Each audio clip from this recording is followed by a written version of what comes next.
Ilame anga baranyuma ke alaba usara kiyama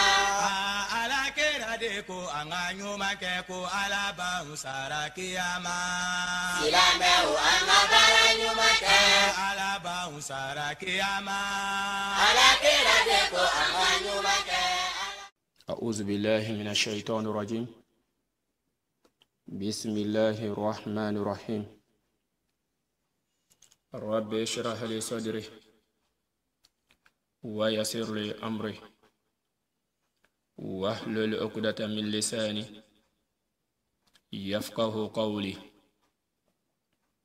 اللهم لا علم لنا إلا ما علمتنا وزدنا علما.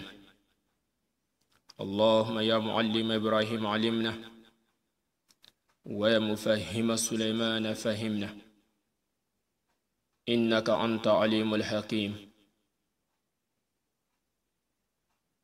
الحمد لله رب العالمين والآكبة للمتقين ولا عدوان إلا على الظالمين. وأشهد أن لا إله إلا الله وحده لا شريك له وأشهد أن محمدا عبده ورسوله خاتم النبيين وإمام المتقين صلى الله عليه وسلم ومن تبعهم بإحسان إلا يوم الدين. أما بعد، يا أيها الناس اتقوا ربكم الذي خلقكم من نفس واحدة وخلق منها زوجها وبث منهما رجالا كثيرا ونساء واتقوا الله الذي تساءلون به والأرحام إن الله كان عليكم رقيبا. فيا عباد الله،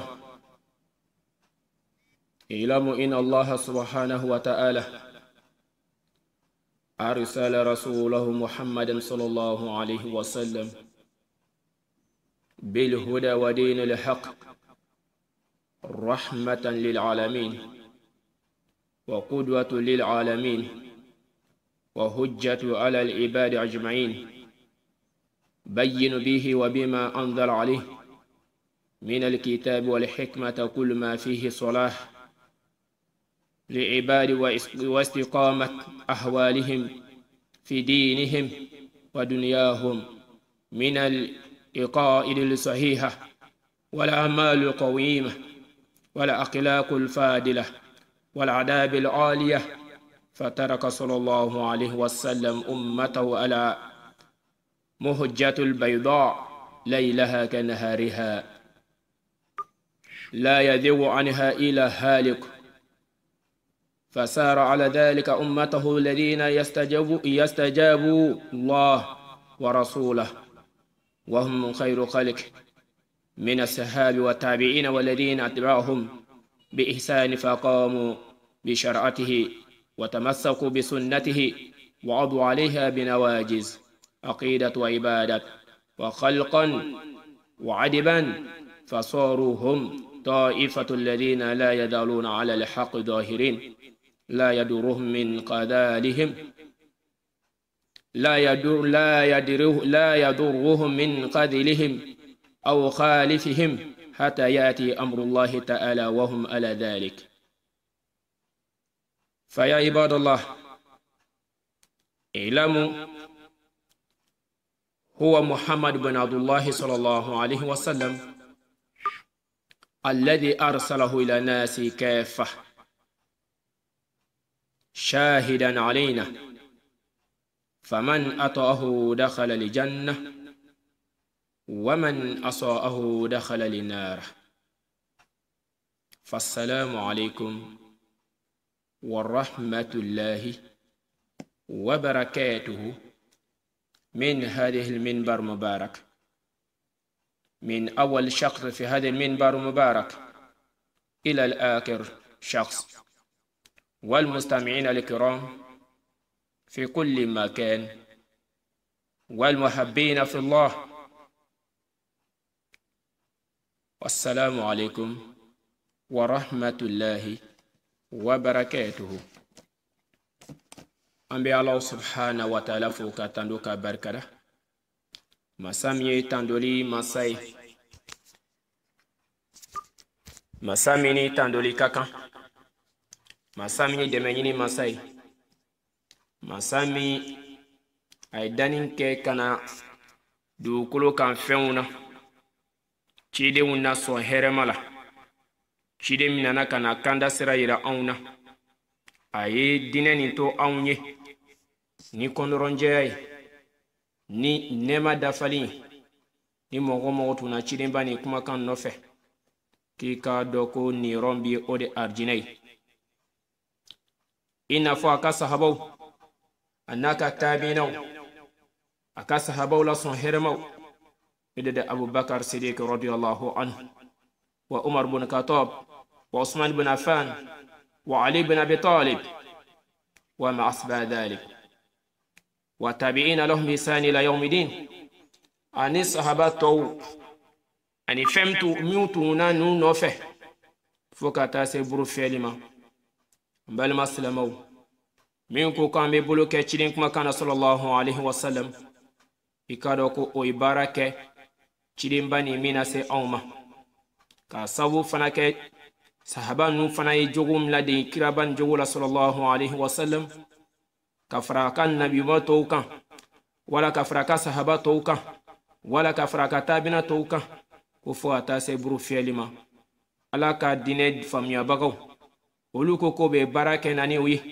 o bɛ tugu kumakan nin kɔ jogow la baaraw la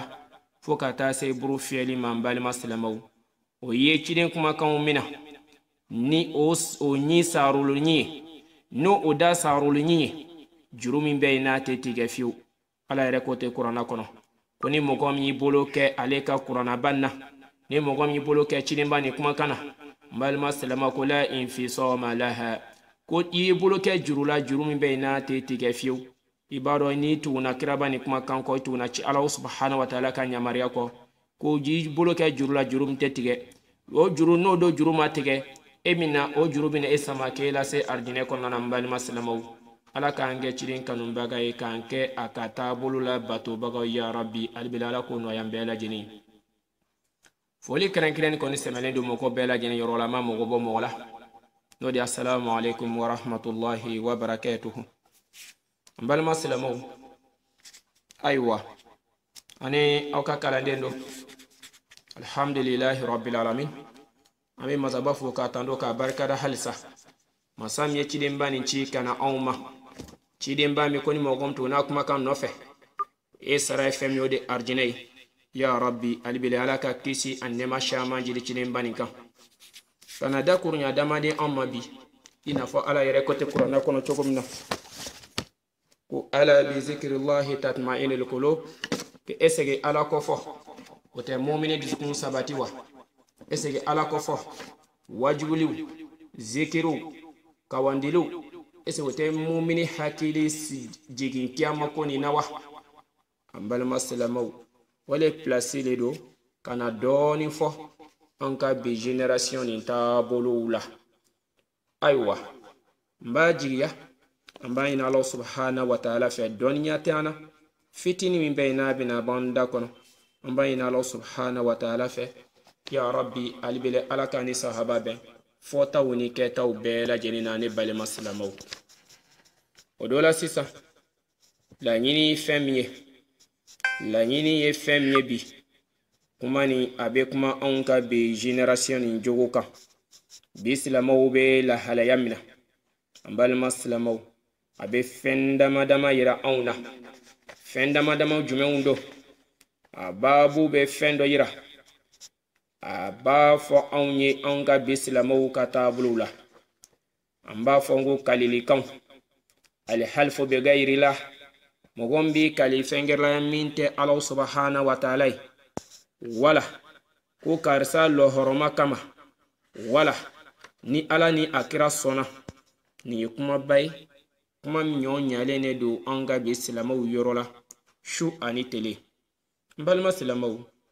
ta filaningafuya dɔɔni don filanga fiyam ne do ni mi yere chogodo fen fitini na fitini shayala ka dansago alaban be ta ke belwele bayi donc ka yira auna ki ka do ko ki ikali fengerela minte Allah subhanahu wa ta'ala wala ka fengere fara Allah subhanahu wa ta'ala ka kuno fen sinamani sona ko Allah subhanahu wa ta'ala ka e ka hamna ko sinamani noya o be fendo yira auna min labambe joni na se filaninga foya fitini kononana balma silamaw o yorola ala kira ko ma sallallahu alaihi wasallam ko au kana kali fengerela balma silamaw ko au kana akali fengerela ala kira yi o nyamaradi au ma sallallahu alaihi wasallam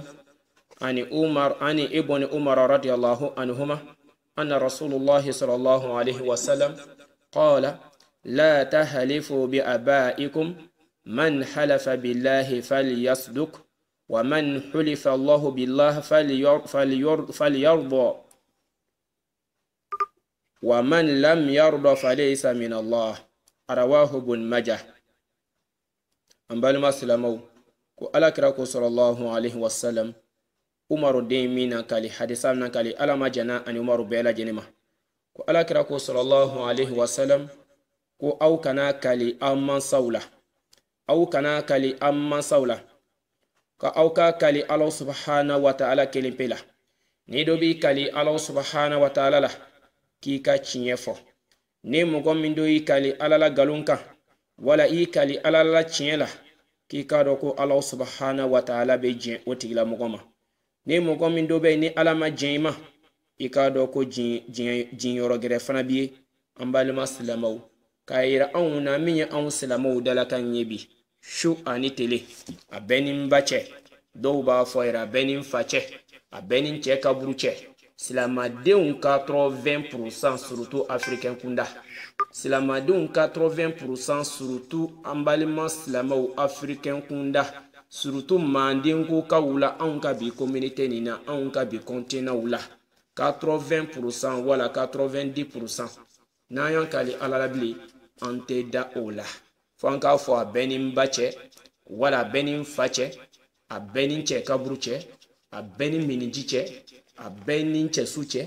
a benin din fauche mbale maslamo na nyona dama sanne be mazaba ko amma kan kunulu na nyoko ke mbale maslamo ni sabatili nido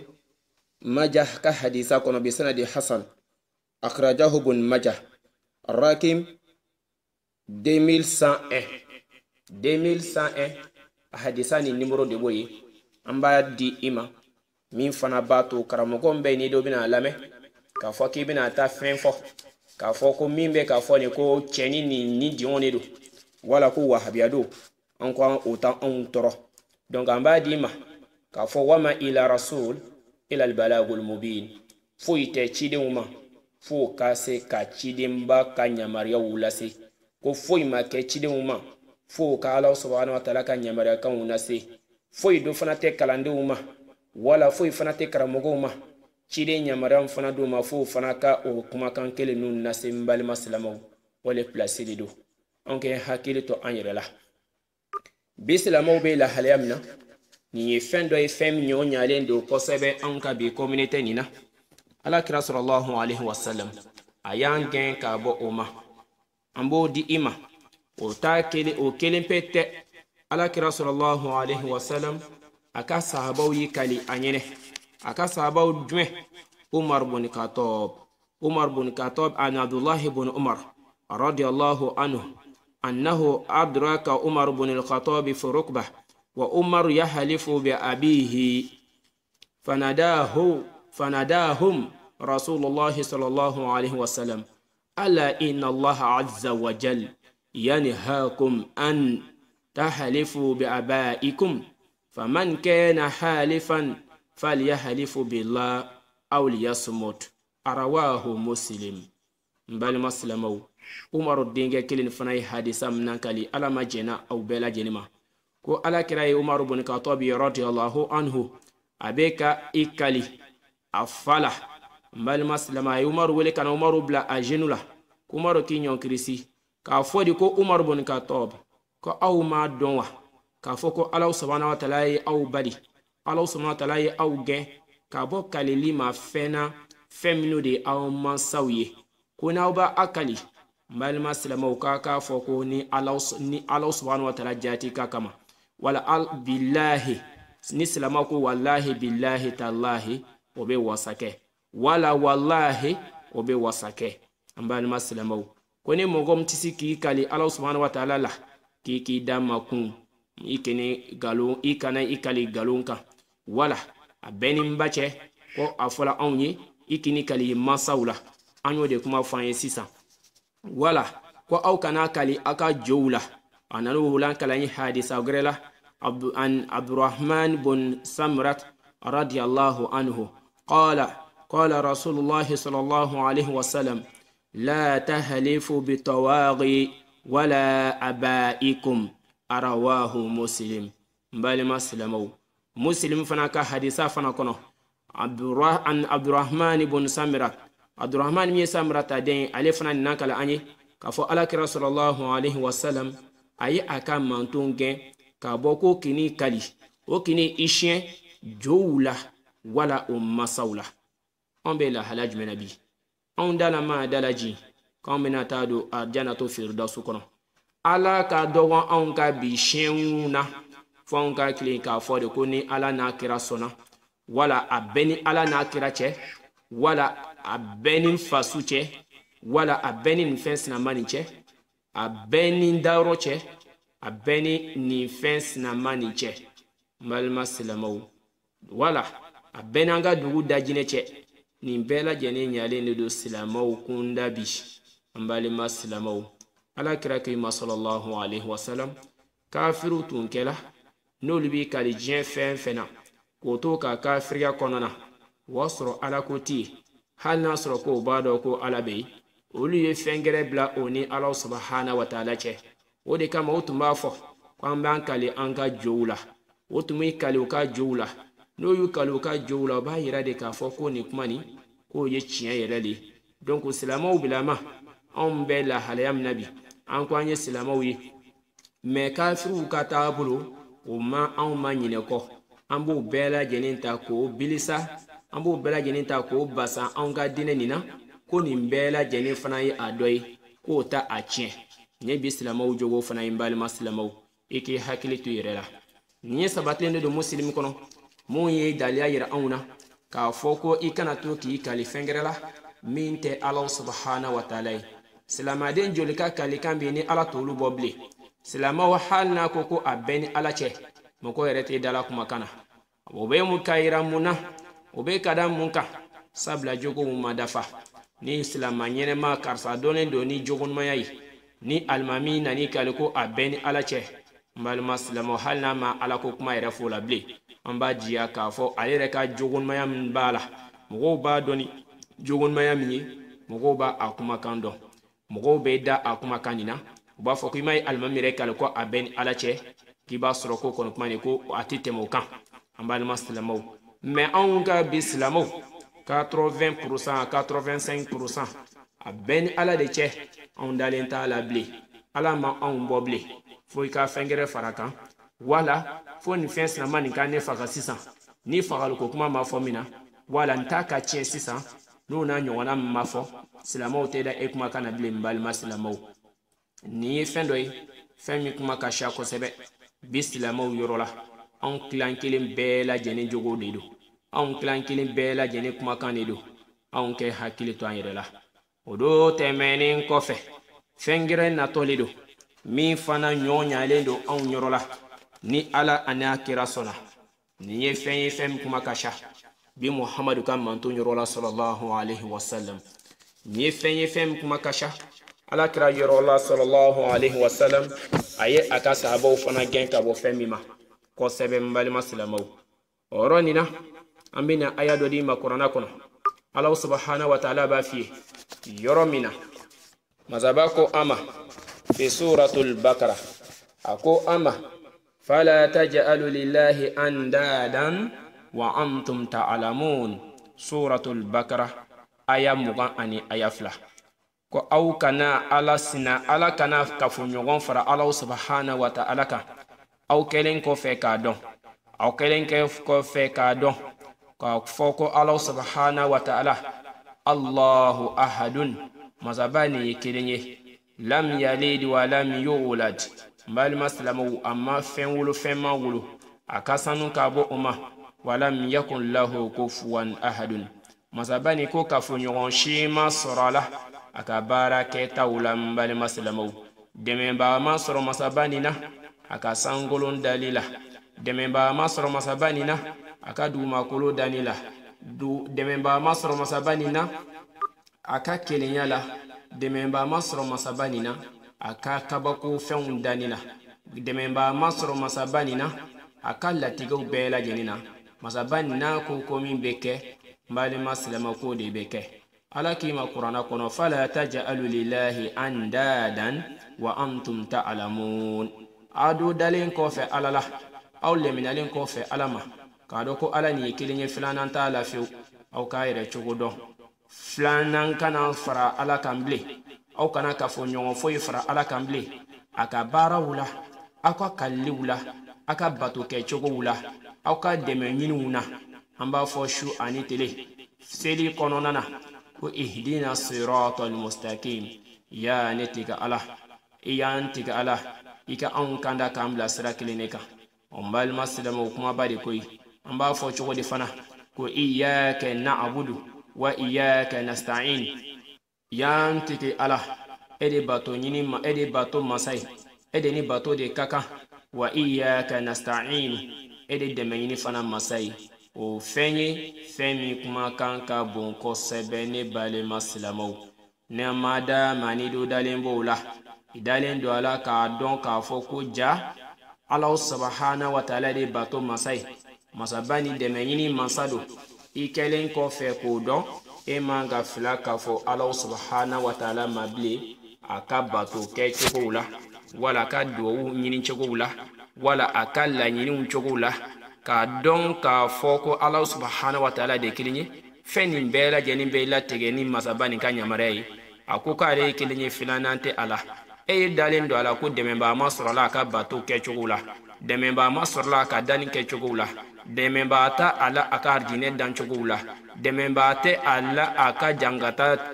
ani tɔɔrɔyaw dilancogo la ne mɔgɔ min de dalen b'o la e man k'a fɔ bilen fiyewu k'e bɛna taa fila gɛrɛ fara ala subhanahu wa ta'ala kan i n'a fɔ anw ka bi silamɛw bɛ lahalaya min na o do la an bɛna min ɲɛfi o yɔrɔ la ala kira y'a fɛ an ɲɛ ma sallallahu alaihi wasallam mun b'a fɔ bi ko masha allahu wa shi'ita ni ala ani e sɔnna ni ye silamɛw kumakan de ko n balima silamɛw ni ala an'a kira sɔnna an lamɛnnikobagaw jɔn b'a fɔ anw na bi ni ala jati ka sɔnna o de ka dɔgɔn bi mɔgɔw la surtout an ka bi communauté na an ye kalili f'i ye sisan kalili nin bɛ lahalaya min na bi silamɛw bi kali cogo min na an yɛrɛ b'an yɛrɛ juge o la o ma se cɛnin ka dɔ fɔ an kɔni dala di ma sisan k'a fɔ fɛn fɛn bi kali fɛn gɛrɛ la min tɛ ala subhanahu wa ta'ala ye fɛn fɛn bi kali fɛn gɛrɛ la min tɛ masaba kelen pe jati ka ye fɛn fɛn bi k'i kali a bɛ ni ala n'a a kira cɛ i k'a dɔn k'i bɛ filaningafoya la filaningafoya fitinin don an ye k'a faamuya a fɔra k'aw kana kali fɛn gɛrɛ la ala kira sallallahu alaihi wasallam a ye a ka sahabaw yɛrɛ gɛn ka bɔ o ma ne de umar bun katob ye umar min tun b'i kali a wolofa la ayiwa n'o do kɛla a ko k'an k'an kali ala subhanahu wa ta'ala jati ka kelen pe la silamaden ne b'i kali bi a bɛ ni ala ni a kira cɛ o de ka sha ka dan sabu silamaden b'i kali bi a bɛ ni ala n'a kira cɛ o de ka sha bi anw fɛ de k'a fɔli ko n lɛminana ala kira ma sallallahu alaihi wasallam k'o b'a yɛrɛ de k'i bɛ kira nin fara ala subhanahu wa ta'ala kan n balima silamɛw an ka fɛn dɔ faamu ala kira ni sallallahu alaihi wasallam adamadenni de don ala y'o de fɔ an ye kuranna kɔnɔ a ko kafiru ma aw ka lɛmina ala subhanahu wa ta'ala ma n'aw dalen don kiyama ko nin na k'a fɔ ko tiɲɛ na ko kiyama ko nin k'ala bɛna taa bɛɛ sara i ka baara kɛtaw la ne aw ɲɔgɔnna de aw ɲɔgɔnna adamaden de ne n balima silamɛw aw kana fila k'a fɔ ala ma a ka kɛcogow la a ka bato kɛcogow la a ka dɛmɛ ɲiniw na a ka fɛn bɛɛ lajɛlen na aw kana fila k'a fɔ ala subhanahu wa ta'ala ma fosi la a ka baaraw bɛɛ lajɛlen na n balima silamɛw ala subhanahu wa ta'ala o kuma fɔ an ye fi suratul kahfi aya 100 ani aya 10 o sabatilen de don dɛ o bɛ fɛn dɔ yira anw na muhamadu ko a ma sallallahu alaihi wasallam k'a fɔ k'ale ɲɔgɔnna adamaden de bɛ anw ye ayiwa n'a don ko an ma ten k'a fɔ k'ale ɲɔgɔnna adamaden bɛ anw ye ani anw tɛ kelen ye ani anw tɛ kelen cogo di a ka fisa ka tɛmɛ anw bɛɛ lajɛlen kan mɔgɔ si tɛ don arijinɛ kɔnɔ muhamadu ka mantonw na f'i ka to muhamadu ka yamaruya kɔ sallallahu alaihi wasallam mɛ n tuguni muhamadu ka yamaruya kɔ est-ce que o b'a yira k'i bɛ muhamadu fara ala kan wa an ka hakili to la n balima silamɛw a b'an bolo lahalaya min na bi an ka faraci ala kan an ka kɛ ala sina ye ala k'i ma kuranna kɔnɔ fi suratul baqara verset 22 ko aw kana fila fara ala kan wala aw kana sina fara ala kan a kana kafo ɲɔgɔn sɔrɔ ala la a ka kɛcogo bɛɛ lajɛlen na lahalayaw bɛɛ lajɛlen na an balima silamɛw o bɛ fɛn dɔ yira anw na donc mun b'i kalu la sa ko ni ala n'a kira sɔnna wala a bɛ ni ala n'a kira cɛ n balima silamɛw est-ce que ni ala sɔnna ni kira ma sɔn ko sinama nin tɛ kɛ wa an kɛ hakili to an yɛrɛ la n bɛna daliyaw di i ma kelen kelen sisan fo ala subhanahu wa ta'ala yɛrɛ kangarimada kɛ muhamadu sallallahu alaihi wasallam kuranna kɔnɔ nin kuma nin na fi suratul kahfi kelen na ayiwa ni ala do ko a ma kuranna kɔnɔ ko muhamadu a fɔ mɔgɔ nu ye ko o n'a sɔrɔ u bɛ k'o jigi da e de muhamadu kan wala e de ye mɛlɛkɛ ye wala e muhamadu ye ala den ye a fɔ ye k'i ɲɔgɔnna de ye olu ye o n'o sɔrɔ dalen don ala ko na k'a fɔ k'ala bɛ taa o bɛɛ lajɛlen sara ko fana o kana fila k'a fɔ ala subhanahu wa ta'ala ma a ka bato kɛcogo fanw si la o ye muhamadu ala sɔnna taala o de kumakan don a da k'a k'o lase a ka mantow ma n balima silamɛw o kan ka anw sɔn hakili la dɛ n'o dɔ fɔla i ma i kan ka mun kɛ o la tuguni e kan ka mun kɛ sisan i ka bato kɛcogo la e kan ka mun kɛ sisan i ka diinɛ kɛcogo la i kan ka mun kɛ sisan i ka kalili kɛcogo la n balima silamɛw anw kɛ hakili to an yɛrɛ la halisa o dɔ la sisan ala kira sallallahu alaihi wasallam a nana fɛn dɔ f'an ye an kutaylata anna yahudiyan ata nabiyya sallallahu alaihi wasallam faqala innakum tushrikuna taquluna ma sha Allahu wa shi'ta wa taquluna wal ka'bati فأمرهم نبي صلى الله عليه وسلم فأمر النبي صلى الله عليه وسلم إذا أرادوا أن يحلفوا أن يقولوا ورب الكعبة وأن يقولوا ما شاء الله ثم شئت أرواه نسائي بل مسلمو نيه حديثي بل مسلمو كو يهودية غروبو دوننا على كرام صلى الله عليه وسلم وتلا مودو سرو كفوكو أو سلمو محمد كان مانتون ko aw fana bɛ fila k'a fɔ ala subhanahu wa ta'ala ma yahudiya grupu dɔw t'a la sɔrɔ k'a fɔ k'aw silamɛw aw bɛ fila k'a fɔ ala ma a bɛ fɛn dɔ fara ala subhanahu wa ta'ala ma a ka bato kɛcogow la a ka kuma kɛcogow la a t'olu filɛ fila nin ka foya ye n balima silamɛw o ko aw b'a fɔ cogo di ko aw b'a fɔ ko ni ala sɔnna o ani e muhamadu fana sɔnna nin kɛla ko silamɛw yɛrɛ de b'a fɔ ko ni ala ni muhamadu sɔnna ne baw ne faw ne kɔrɔw n dɔgɔninw an k'anw yɛrɛ ɲininka anw jɔnw ka kuma bɛɛ bi min t'a fɔ ko ni ala n'a kira sɔnna jɔnw bɛ bi n'olu t'a fɔ ni ala n'a kira sɔnna o de mɔgɔ ka dɔn bi silamɛw la an fana m'o lajɛ kojugu ye dɛ an m'o filɛ fila nin ka fɔya ye ala kira k'i ma sallallahu alaihi wasallam fala taj'alu lillahi andada ko aw kana ne kɛ ala sina ye an bɛna dalilu di ma kelen kelen ni sabatilen de don nisa'i ka hadisa kɔnɔ an balima silamɛw rakim 3773 3773 o ye nisa'i ka hadisa ye n balima silamɛw ahmadu fana min na kali 369 71 372 afana sabatlene do ahmadu ka o hadisa numéro fana na balma salamaw ko yahudiya nuko ko aw salamaw ba fo ko ni ala ani muhammadu sona muhammadu ko la sisa watakuluna wal kaaba wala ni ay ala sona ani alkaba fana sona balma salamaw min bela jeni flanga foyay ala kira sallallahu alaihi wasallam ayi layini ke ayi ci fo sahabaw yi ayi ci fo ka mantunyi ka fo ka kali nauba kali au ka kali Allah subhanahu wa ta'ala kilin fila wala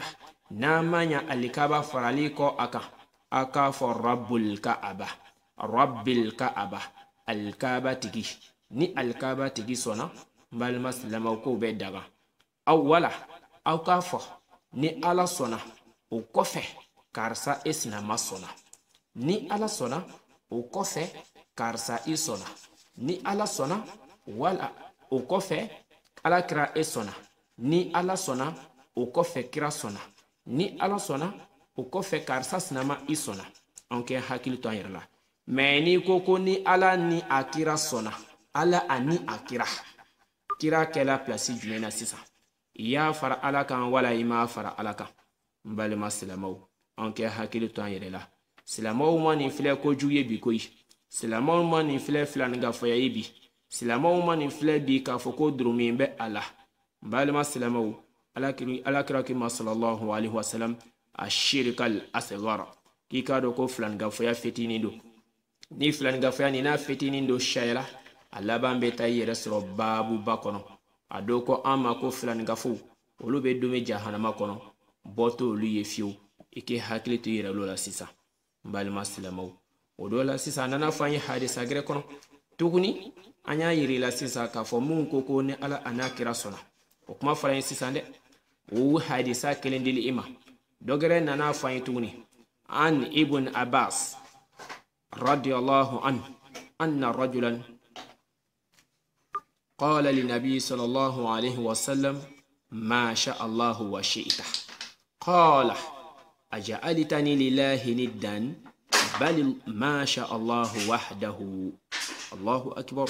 akrajahu nisa'i fi amal yawmi wa layla birakim 988 ambal maslamaw ko ani ibn abbas den fana ni hadisa nan kali ko ala kira ka sahaba do nana ala kira sallallahu alaihi wasallam akodi ko ni ala sona ani muhammad sona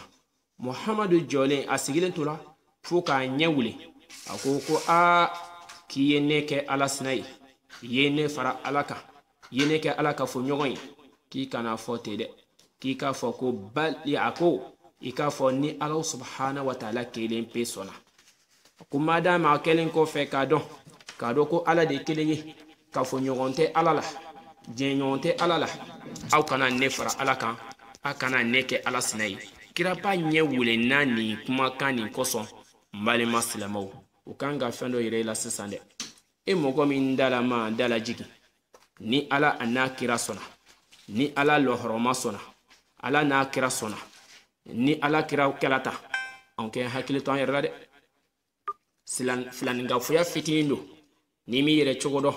abika drumu na shaya ni mi yere chogodo ni fatula ki toka ila bambi yere soro babu gere kono min te chilinga tabulu numai ni ala sona fendoma ni kira maso ese akosina mani teke wane bali maslamaw ni kira sona fendoma ni ala ko ka teke ese ka akosina mani teke wa onke hakili to anyirela kira sona fendoma ni ala mako ka teke bali maslamaw o beke wala teke onkan yere konte bo kira bani sawoti sallallahu alaihi wasallam badra ali no da abi talibi atmba fede ci abeno keminye alado abeno keminye alamu atungari kirabani sallallahu alaihi wasallam tasuma kana cheni jenifiu mbali maslamaw otungade ayi sabula kadamun kama ayi ladonim daka kadamun kama ayi demenim kai kadamun kama ama sonfiu ka labla magan kafiruyi akanyene maya kono me esike kira sabuni kelawa ni ko sako ni ala n'a kira sɔnna e mɔgɔ min b'i dala ma dala jigi ala a n'a kira sɔnna fɛn dɔ le don i bɛ ka jɔ la i bɛ ka kiraba nin fara ala subhanahu wa ta'ala kan filaninkafoya de don n balima silamɛw anw kɛ hakili to an yɛrɛ la ni ko ala a n'a kira sɔnna kira sago tun bɛ a magankaw bɛɛ lajɛlen ka don silamɛya la n balima silamɛw a bɛɛ lajɛlen so donna silamɛya la wa kiraba sago tun bɛ n balima silamɛw a ka mantonw bɛɛ lajɛlen ka kɛ silamɛw ye ese muhamadu ka mantonw bɛɛ lajɛlen bɛna kɛ silamɛw ye wa o kɛla wa o kama bi kan k'i hakili to yɛrɛ la an bi yɛrɛ karamɔgɔw i bɛna taa karamɔgɔ dɔ sɔrɔ ni ala n'a kira sɔnna wallahi billahi an ka jateminɛ dɔ kɛ dɛ bi karamɔgɔw caman yɛrɛ dala kumaw don ni ala n'a kira sɔnna an na nin ko sinama nin kɛ sini karamɔgɔkɛ yɛrɛ bɛ fili la o ni karamɔgɔkɛ yɛrɛ fililen don tawhidi t'ale bolo masaba ka kelenbaciya ale yɛrɛ t'o dɔn o mun fɛn ye k'a dɔn ko ala n'a kira sɔnna k'o ye filaninkafoya kan ye karamɔgɔkɛ min t'o dɔn o bɛna se k'i bɔ filaninkafoya la ɲɛ jumɛn ma ne baw o bɛna se k'i bɔ filaninkafoya la lahalaya jumɛn na sabula ale yɛrɛ dala kuma don a t'a dɔn ko kuma jugu don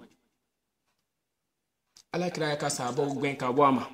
n balima silamɛw mun ko a ma ko ni ala ne sɔnna o kuma kelen pe nin kama kiraba nin ɲɛ wulenna a ɲɛ wulenna fɔ a t'a dɔn a bɛna min kɛ bilen a ye kuranaya kalan dɛ ko ala ko k'a kana ka fo ɲɔgɔn fara ale kan n balima silamɛw a ka fosi la nin ye daliluya dɔ ye fɛn min kan kɛ e sɔn hakili la an ye hadisaw nimoro fana di i ma min b'a to karamɔgɔkɛ min bɛ yen n'a dɔ bɛna sɛgɛ an kumakan na i k'i cɛsiri karamɔgɔkɛ min fɛ ka fini wala kalanden bɛ ka kumakan nasi ma ale kumakan tɛ dɛ anw b'a fɛ de kunfinw ka bɔ fili la karamɔgɔ min b'a kumakan na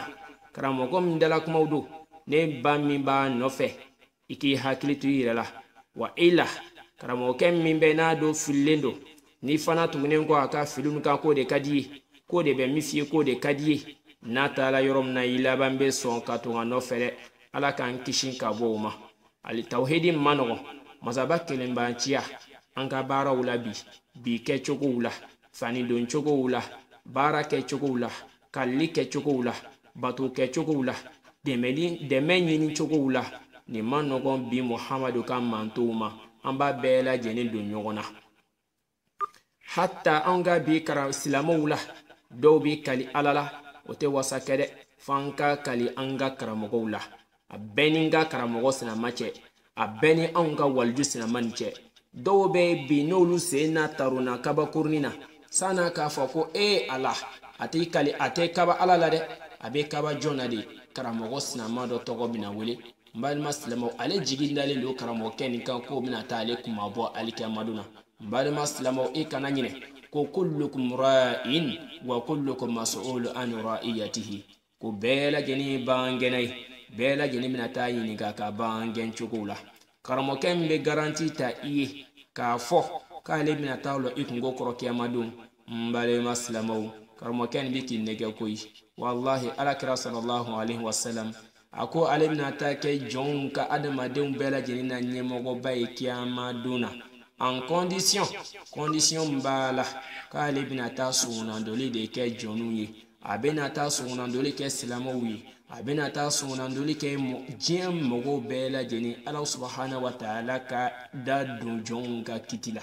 mɔgɔ min tuguna kumakan fana kɔ mɔgɔ min ye baara kɛ ni a ka ɲamarɛ ye ni jankata b'o olu fana ye a bɛ se ka sugunandoli fana kɛ olu dɔw bɛ la kisi ka bɔ jahanama kɔnɔ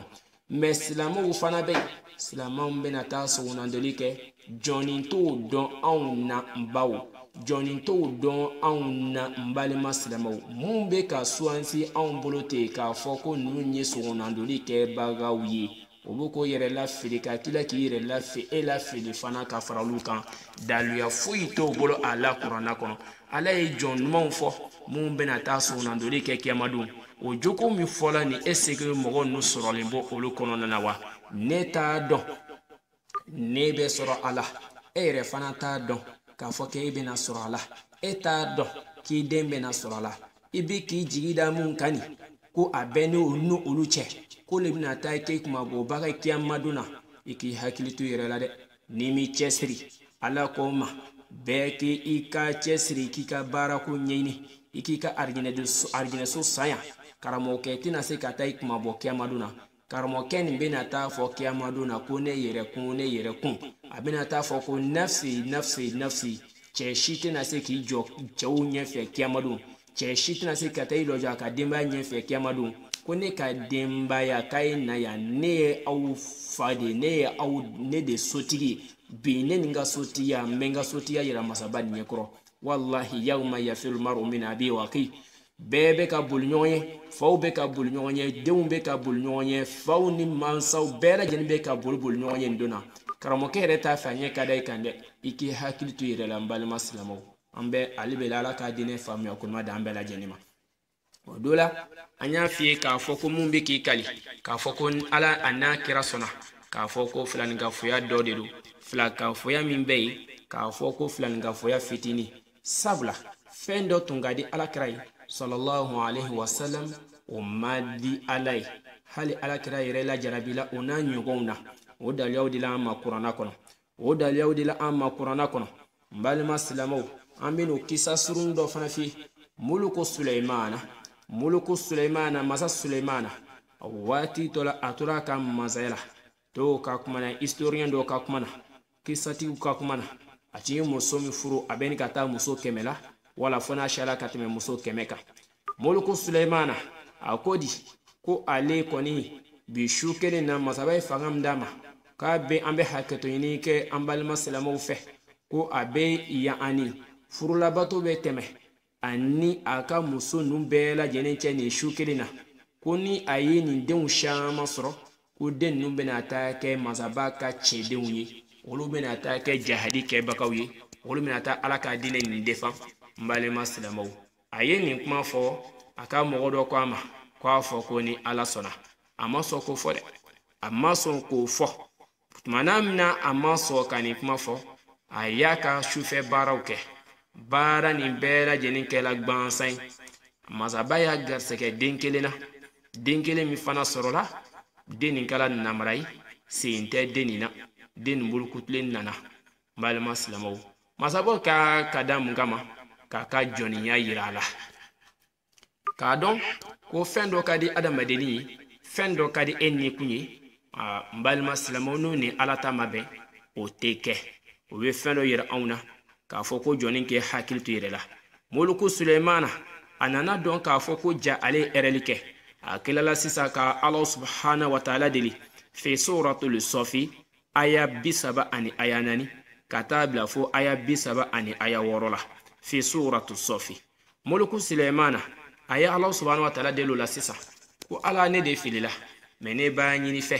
i ka masaya di ne ma min ɲɔgɔnma de ka di mɔgɔ si ma i ka fɛn di ne ma min ɲɔgɔnma de ka kɛ mɔgɔ si ye n balima silamɛw masaba ye san fɔɲɔw ko la a ye masaba ye hɛrɛ caman kɛ a ye masaba ye masaya d'a ma masaba ye jinɛw karaba ye masaba ye fɔɲɔw karabe a ye masaba ye yan ani fɛnw dugukolo kan fɛnw caman karaba muluku suleymana ye n balima silamɛw ni masaba nin ka masaya ye mɛ a y'a ka hɛrɛli rekoni a y'a dɔn k'a fɔ k'ale de tun fililen don a y'a dɔn k'a fɔ ko ja fɛn dɔ ka di ale ni kun ye n balima silamɛw hali ni o man di ala ye wala n'o ni ala ka latigɛ nin ma bɛn an balima silamɛw ko sinama nin tɛ kɛ o b'a yira anw na ko ni bɛ fɛn fɛn kɛ i k'a fɔ ko ni ala jayati ka sɔnna mɛ ni ala ni e sɔnna n balima silamɛw fɛn dɔ ka di ne ni ye a ka di ne ye bi ne ka kalandenw bɛɛ lajɛlen ka seseri kɛ cogo ɲuman na m'an bɛ lahalaya jumɛn na a ka d'anw ye diɲɛ don o don bɛɛ ka bɔ k'a ka bato kɛ cogo ɲuman ɲɛɲini k'a dɔn anw bɛ lahalaya jumɛn na i ka jateminɛ dɔ kɛ i yɛrɛ ma a ka di ye diɲɛ don o don e ka miliyɔn caman sɔrɔ e yɛrɛ bɛ lahalaya jumɛn na mɛ ɛseke min ka di e ni kun ye ani ala ta n'a tɛ bɛn ɛseke o bɛ kɛ wa i ka exemple dɔ ta yɔrɔ surun na e kana taa yɔrɔ jan na fɛn dɔ yira anw na k'a fɔ o la ko fɛn dɔ ka di jɔnni ye n balima silamɛw ko ni o man di ala ye n'o ni ala ta ma bɛn ko sinama nin tɛ kɛ o waati kɔnɔna na ala subhanahu wa ta'ala ye lajarabi dɔ anw yɛrɛ ka cidenba nin kan muhamadu bin abdullahi sallallahu alaihi wasallam lahalaya dɔ la fi suratul kahfi n balima silamɛw verset 23 an kɛ hakili to an yɛrɛ la ka taa bila fo verset 24 yɔrɔ na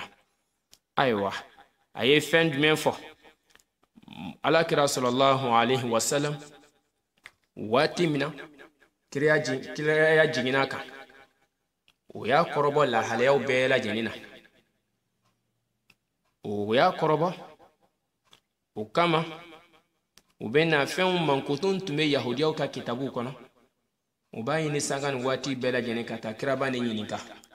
mun tɛmɛna ni waati sinaman na i ko k'i ye kira ye i ko k'i ye ciden ye k'i bɛ kuma min fɔ k'i tɛ kuma i kunfɛ n'a sɔrɔ k'i ye kira ye ko tiɲɛ yɛrɛ don mɔgɔ ninnu ka ko lahalaya tun bɛ cogo di an b'a fɛ k'an bɔ fililow la n balima silamɛw kafiru tun bɛna alakira man cogo la ni lahalaya kɔnɔna na ka n'a ɲininka o kama masaba ye suratul kafi lajigin ka ayaw caman wala histoire caman kisatu caman najigin suranba nin kɔnɔ n balima silamɛw min bɛ adamadennin bɔ fili la mais kira fili dɔ y'a sɔrɔ yɔrɔ dɔ la n'an ko fili dɔ y'a sɔrɔ ɲinɛ ne don masaba bɛ fɛn dɔ kɛ k'a yira adamadennin ka jɔnya yira anw na sanga ni waati bɛɛ an ye muluku sulemana ta f'i ye ni ma dan kuma kan na taa dɔ fi suratul saf aya 30 ani aya 4 ka taa bila fɔ aya 30 ani aya 6 ɲɔgɔn i bɛna faamuya dɔ sɔrɔ a kɔnɔna n balima silamɛw o do la ni dɔ nin bɛ suratul kahfi kɔnɔ verset 23 ka taa bila fɔ o ɲɛfɛ dɔɔni ka taa bila fɔ verset 24 yɔrɔ la n balima silamɛw i kɛ hakili to yɔrɔ la kama ala ko ama kurana kono ko wala taqulanna li shay'in inni fa'ilun dhalika ghadan illa an yasha Allah wazkur rabbaka idha nasita wa qul asa an yahdiyani rabbi la aqraba min hadha rashada mal maslamu ni la jarabina na kira sallallahu alaihi wasallam watimna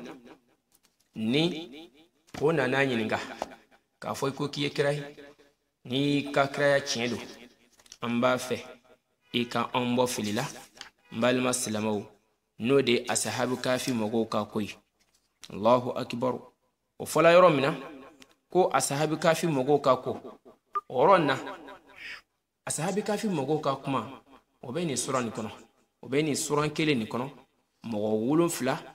wala mɔgɔ 6 o n'o ka wulu tun de don o mɔgɔ hakɛya ala subhanahu wa ta'ala ko k'ale yɛrɛ de b'o dɔn ko dɔnba de ala subhanahu wa ta'ala ye funenkeni mɔgɔ dama min no o taala kuruwo kɔnɔ o tun bolila o ka masakɛ ye masakɛ tun ye kafiri diinɛ tun man di a ye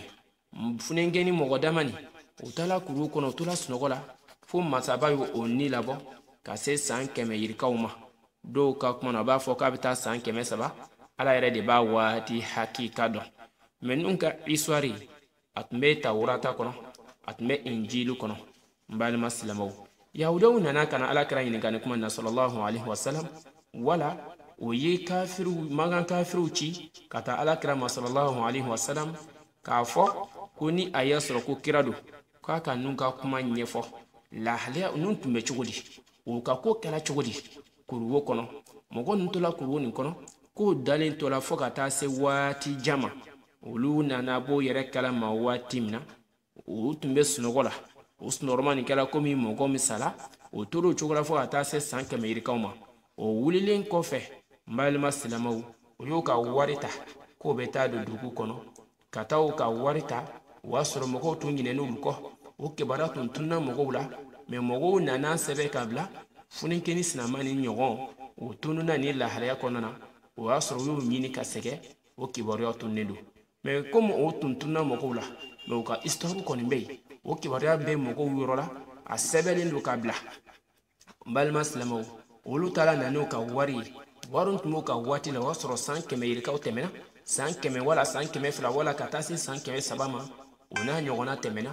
o tɛmɛnen kɔfɛ y'u ka wari ta k'olu bɛna taa ka taa ka wari min kɛ ka fɛn dɔ sa dugu kɔnɔ o ka wa sɔrɔ olu ka wari nin mɔgɔw nana dɔn sisan ko k'a fɔ nin tɛ bi wari ye nin ye waati jan wari ye donc nin wari nin tɛ tile la anw ka bi tile wari ye mɔgɔw nana dɔn ko k'a fɔ ko ja mɔgɔ dama min kibaruya tun tunna waati jan k'i b'a sɔrɔ olu tun sala ala tilala fana k'u lawuli an balima silamɛw masaba ka adamadenya le do ka fɛn dɔ yira masaba ka kabako de do ka fɛn dɔ yira jɔnw na jɔnw ka se ka hakili sɔrɔ ayiwa wɔnu ka ko kɛla lahala min na alakira sallallahu alaihi wasallam a nana ɲininka ko ninnu ka ko kɛla cogo di kuranna jiginna de ka kɔrɔmanw fɔ anw ye an ka jateminɛ dɔ kɛ depuis alakira dan waati la sallallahu alaihi wasallam mu a bɔra lahalaya min nana kɛ o kabako caman kɛra mais a nana kana fɛn caman fɔ anw ye k'a daminɛ an fa adamandani ma ka taa se kiyamakow ma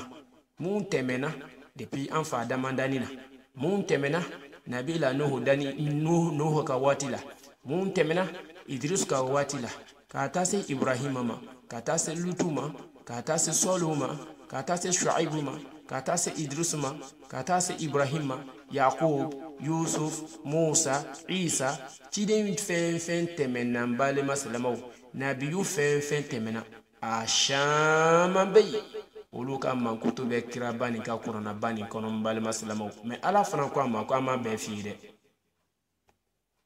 a ko k'an ma bɛɛ f'i ye an y'a dɔw f'i ye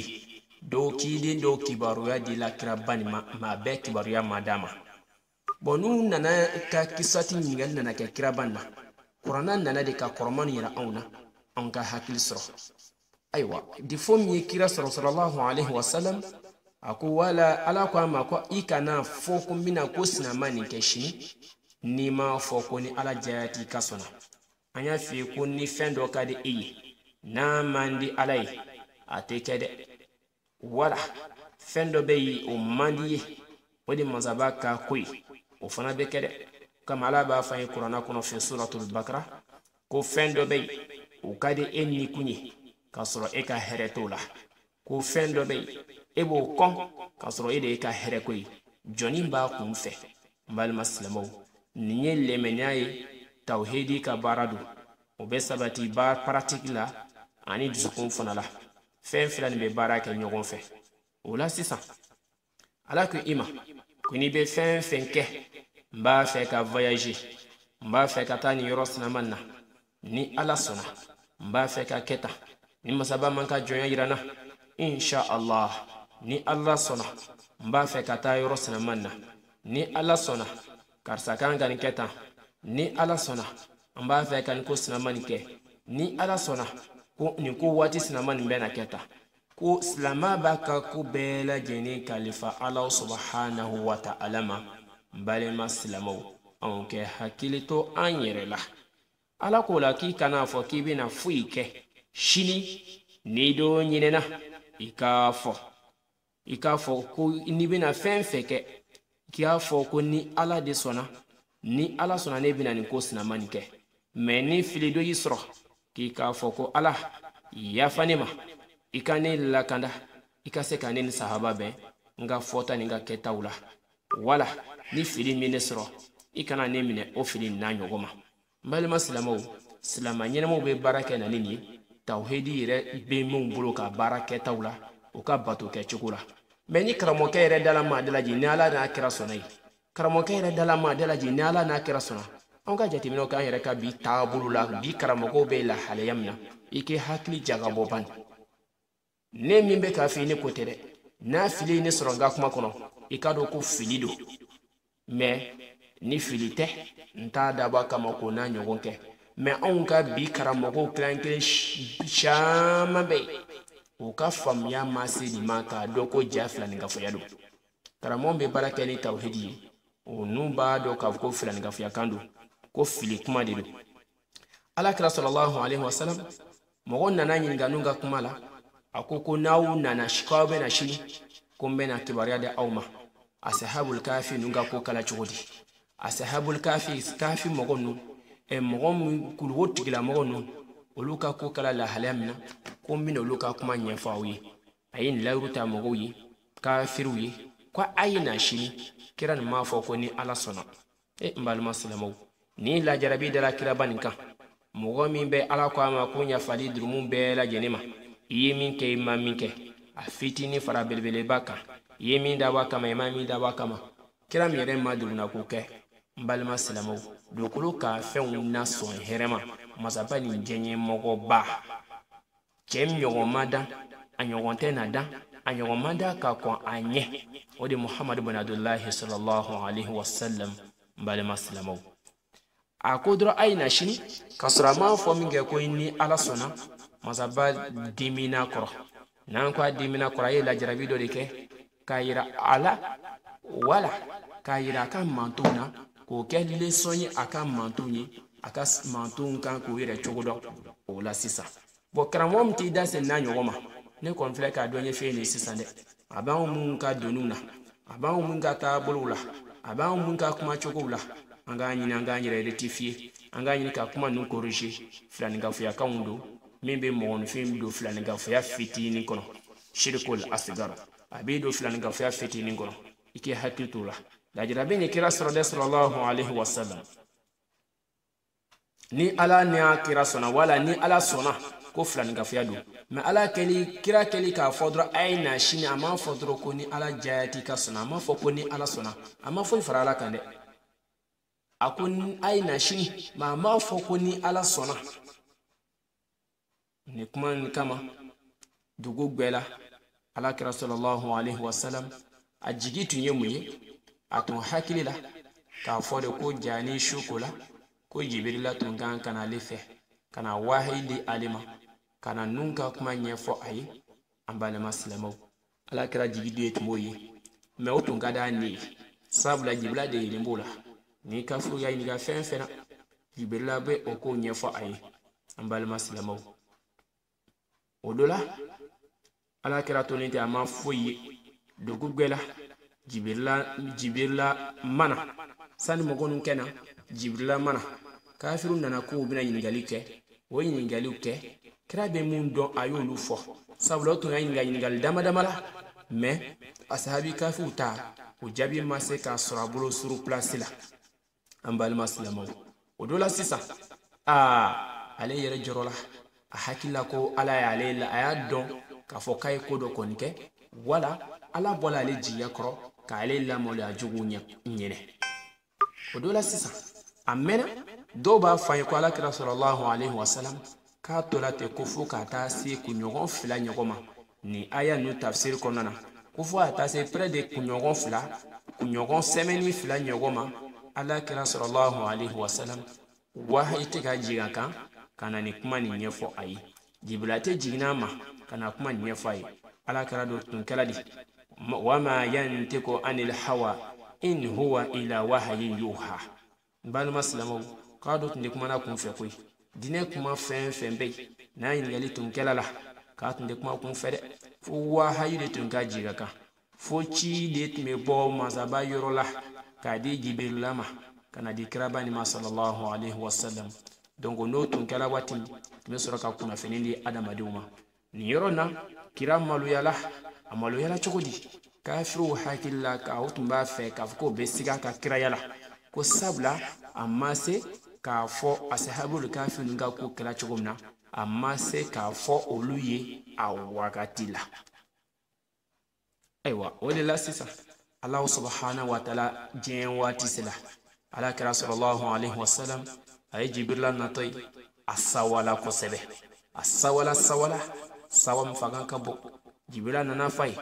ko wala taqulanna li shay'in inni fa'ilun dhalika ghadan illa an yasha Allah واذكر ربك إذا نسيت وقل عسى أن يهديني ربي لا أقرب من هذا رشدا بالما سلمو ولا جبريل سورة كان آية نيفو كراي كافوكو على كرا أصحابك في نوغا كو كلاتا ميما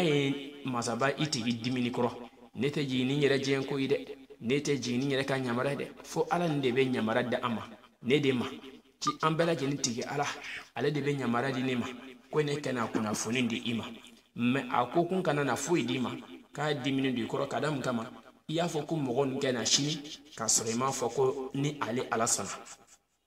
o dɔw la sisan n'i y'i sigi k'an ka kuma ni jateminɛ e b'i yɛrɛ de hakili jagabɔ k'i miiri k'a dɔn ko nin kɛra kira la lahalaya min na e mɔgɔ min bɛ durumitɔ ye ne min ye durumitɔ ye anw ni kira bɛ lahalaya jumɛn na musabayin ni lajarabi da kira ban kan yani jibril alayhi salam anana la sisa kana sahabil kafi ka kuma to ɲɛfɔ kira ye olu ka ko kɛra cogo di mogo nombrum do o ka ko kala la halamna kono ka kisati nyofo ala kira sallallahu alaihi wasallam asura ka tibla kafirun ma kana sahabul kafu ka kuma nyofo balma salamo o fana sabatle ne do qur'ana kono bi salamo be barake nani oyi o fendo yirale auna ka fo sisa ko salamo kan ko yere chogodo ko ni ntabulula mumbe barake ni ala na kira sonai kira ko ki kana ale fara alaka kira ko ki kana ale fara alaka ni ala sona fendo mana mandi krai balma salama o teke o note nyon sirala min kadi alay ni o mandi krai abeto ala tadila fendo be nan kadi krai no mandi alay abeto ala tadila kayira auna ko joni bera jeni ba kun fe kira lemenyali kirama kira jenyante ki ba fara alaka ni kuma fodo yi anga bi jo halawdo yi kramom yede dala kuma yeda na ala na kira sona ana fede ko chenin ta ka bondala chenin ta ka bondala mu abeka kira dogoya kasro ale reta kalama abe fille ne do ale rebe flan ga foya kono sabla hadisa nan kala sisa o e hadisa ma'rufun lonige ba ko yorola mun ba don ka hoko ni hadisa mi sabatle ne do bal maslamo ni mil kuna yani ma qur'ana te ne dala kuma ide qur'ana te ne dala kuma o bole ne do yorola fana min bol ala yorola cide mbando tinde kuma kumfe ambal masama fu wahid be jingaka o dola sisa mala surnya buluma ya anitu failu wona na hadisa nolan kalanye ko alin na nasibu kailundo ara'aytu ka'anni ataitu ala nafar min al-yahudi فقلت إنكم لأنتم القوم لولا أنكم تقولون أزير بن الله قالوا وإنكم لأنتم القوم لولا أنكم تقولون ما شاء الله وشاء محمد ثم مررت بنفر من النصارى فقلت إنكم لأنتم القوم لولا أنكم تقولون المسيح بن الله قالوا وإنكم لأنتم قوم لولا أنكم تقولون ما شاء الله وشاء محمد صلى الله عليه وسلم فلما أصبحت أخبرت بها من أخبرت ثم أتيت النبي صلى الله عليه وسلم فأخبرته فقال هل أخبرت بها أحد قلت نعم قال محمد صلى الله عليه وسلم وأثنى عليه ثم قال أما بعد فإن طفيل رأى رؤيا أخبر بها من أخبر منكم وإنكم قلتم كلمة كان يمنعني كذا وكذا أن أنهاكم عنها فلا تقولوا ما شاء الله وشاء محمد ولكن قالوا ما شاء الله وحده أخرجه ابن ماجه راكم 2118 وأحمد 393 mbali masilamo to faila ni hadisan nankali akoko ale nana sibulundo kai atemena yahudi grupu dola ka kuluma subo konona ko aw yahudi aw kai mo yede aw tumina kishi muntu nye uzairu ka watila muntu nye uzairu ka mogoye mbali masilama ko aw tumina ke mogoyi muntu tumina kishi me kuna ayasro ka aw tunta foko uzairu ya aladi anke hakil ton kuma na mbali masilama woni olutumwe mo muntu mena kishi kala do arjine kono ni aya soro tunda fako uzari ala din ona na fo fana ko aw silamo aw muhammadun kam mantu aw fana ka aw tunye mo goye aw fana shama tumbe kishi aw fana shama tumbe kishi woni aya soro ko aw tunda fola ka foko ni ala ani muhammadu fana sona ni ala na kira sona ni uzairu kuma kan yani tufailu kuma kan ani yahudiya ka barwon kenyo nyala mazaba ka wahayu doledo ka ladi alakira ka sahaba banima min be jombo filila bal maslama muhammadu kam mantum odola santo failu fanako ka nana teme nasro grupu dola bal maslama subonin konana ko nana foko au nasro nodi nabila isa kam goyi ka aw fana tun bena kishi mun sona nabila isa ma ko ni ayasra aw nasra tun dafo ko ni alani nabila isa ni ko ni alani na yani ko nasra ko aw ma fo ko nabila isa ay aladini onke hakil tan yara de o dola sisa na sara nun fana kum yani tufailma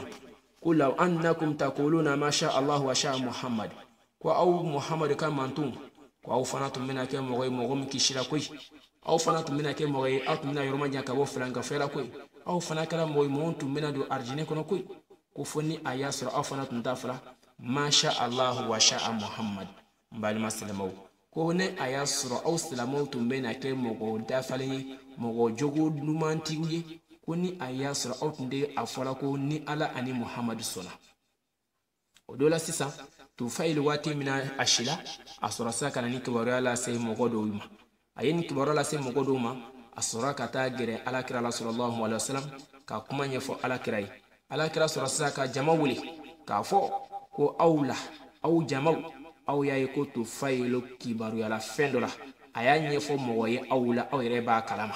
sabla ala kira ni ga kiya nyefo mogoye jaman nawa akoko nyefo dowi ka kon ala kira yere boli ye fen kalama kako ala kira keli kof kako ala kira keli ka kan kibaruya do to fala kibara ni fo mogodo yi o ko ma ko ta ni fo kira bayde sallallahu alaihi wasallam